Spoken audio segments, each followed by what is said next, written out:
ખબરોમાં બન્યા રહેવા માટે બેલ આઇકોન દબાવો અને એબીપી અસ્મિતાને સબસ્ક્રાઇબ કરો. કોરોના કાળમાં અમદાવાદમાં ઇન્સ્યોરન્સ એજન્સીઓને લૂંટનો પરવાનો મળી ગયો હોય તેવું લાગે છે. અમદાવાદના તબીબે 5 લાખની ઇન્સ્યોરન્સ પોલિસી લીધી હોવા છતાં હોસ્પિટલ ખર્ચની રકમ ચૂકવવામાં ન આવી. કોવિડ પેકેજના પ્રતિ દિવસના 17,800ના બદલે ઇન્સ્યોરન્સ એજન્સીએ માત્ર એક દિવસના 5,000 રૂપિયા ચૂકવ્યા. 11 દિવસની દવાની 50,000ની રકમ પણ ઇન્સ્યોરન્સ એજન્સીએ ન ચૂકવી. HCG હોસ્પિટલના સિનિયર કન્સલ્ટન્ટને ખાનગી હોસ્પિટલમાં કોરોનાની સારવાર લીધા બાદ માત્ર 55% રકમ ચૂકવાઈ. 11 દિવસ સારવાર લીધા બાદ ખાનગી હોસ્પિટલનું બિલ 3,35,183 રૂપિયા બન્યું. બિલની સામે નેશનલ ઇન્સ્યોરન્સ એજન્સીએ માત્ર 1,47,785 રૂપિયા ચૂકવ્યા. ખાનગી હોસ્પિટલમાં સારવાર બાદ દર્દીને 1,47,398 રૂપિયા ચૂકવવામાં ન આવ્યા. કોરોના કાળમાં પહેલા જ સરકારી હોસ્પિટલોમાં જગ્યા નથી મળતી, તો બીજી તરફ ખાનગી હોસ્પિટલમાં કોઈ પણ દર્દી દાખલ થાય તો તેને લાંબુ બિલ આવતું હોય છે. આ તરફ ઇન્સ્યોરન્સની પોલિસીઓના કારણે પણ અનેક એવા કિસ્સાઓ સામે આવી રહ્યા છે કે જે દર્દી હોય તે ડિસ્ચાર્જ થયા બાદ મોટી સંખ્યા ચૂકવણી કરવી પડતી હોય છે. અને ડૉક્ટર પિનાકીન દલાલ આપણી સાથે ઉપસ્થિત છે, જેઓ HCGમાં સિનિયર કન્સલ્ટન્ટ તરીકે કાર્યરત છે. તેમની સાથે વાત કરવાનો પ્રયાસ કરીશું. તેમને પણ કોરોના સંક્રમિત થયા હતા અને તેમને પણ આ પ્રકારનો એક અનુભવ થયો. સર, કઈ તારીખે આપ કોરોના સંક્રમિત થયા હતા? કઈ તારીખે આપ હોસ્પિટલમાં એડમિટ થયા અને ડિસ્ચાર્જ થયા? હું 26 જૂને પોઝિટિવ આવ્યો હતો અને 2 જુલાઈએ દાખલ થયો હતો અને 11મી જુલાઈએ મને 13મી જુલાઈએ મને રજા આપવામાં આવી હતી. અચ્છા સર, 11 દિવસનો સમયગાળો જે રહ્યો, આપનું ટોટલ બિલ કેટલું થયું? આપની પોલિસી હતી તે પ્રમાણે આપને કેટલા નાણાં ચૂકવવામાં આવ્યા, કેટલા નાણાં આપના કપાયા?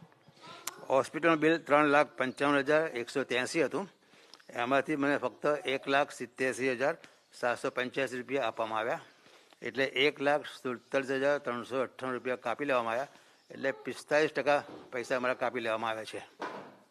ખાસ તો સ્પષ્ટતા નથી હોતી કે કયા કયા નાણાં જે છે તે મળતા હોય છે, કયા કયા નાણાં નથી મળતા હોતા. તમે કોવિડ પેકેજ લીધું હોય તો તેમાં કઈ કઈ રકમ તમને મળી અને કઈ કઈ રકમ કાપી નાખવામાં આવી જે તમારે પોતાના ખર્ચની ઉપાડવી પડી? કોવિડ પેકેજમાં હોસ્પિટલ મારી પાસેથી 17,800 રૂપિયા પર ડે લીધા છે. સામે મને ઇન્સ્યોરન્સ કંપનીવાળા ફક્ત 5,000 રૂપિયા જ આપેલા છે. એટલે પીપી કિટના પૈસા, ઓક્સિજનના પૈસા, મને રોજ ઓક્સિજન આપવો પડતો હતો, ઓક્સિજન ઉપર હતો, એ બધા જ પૈસા ઇન્સ્યોરન્સ કંપનીએ કાપી નાખ્યા છે. સર, લગભગ કેટલો ખર્ચ થતો હતો? તે ઓક્સિજન આપવા પાછળનો જે ખર્ચ હતો જે તમારે પોતાને ભોગવવો પડે?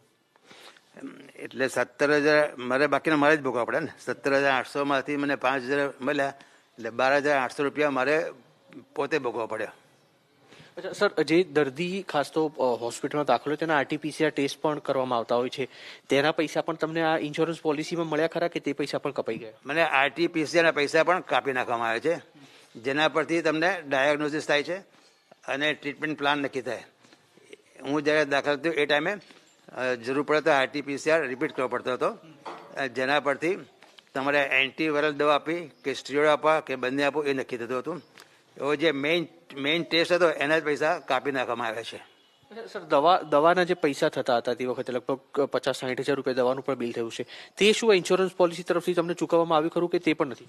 નહીં, જે કોરોનાની મેઇન સારવારમાં જે પેશન્ટ ઓક્સિજન ઉપર હોય એને ઇન્જેક્શન રેમડેસિવિર આપવા પડતા હોય છે.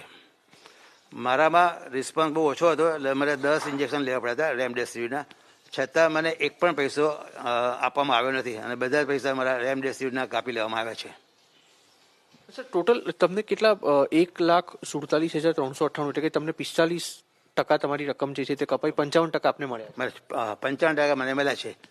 અને જે મેં જાતે ઇન્જેક્શન લીધા રેમડેસિવિર એના પૈસા મને કોઈ આપ્યા નથી. આજે આપની જે પોલિસી હતી એનું પ્રીમિયમ કેટલું આપ ભરતા હતા, જેની ઇન્સ્યોરન્સ પોલિસી હતી? 5 લાખની પોલિસી હતી, એ પણ લગભગ 35,000 રૂપિયાનું પ્રીમિયમ હતું.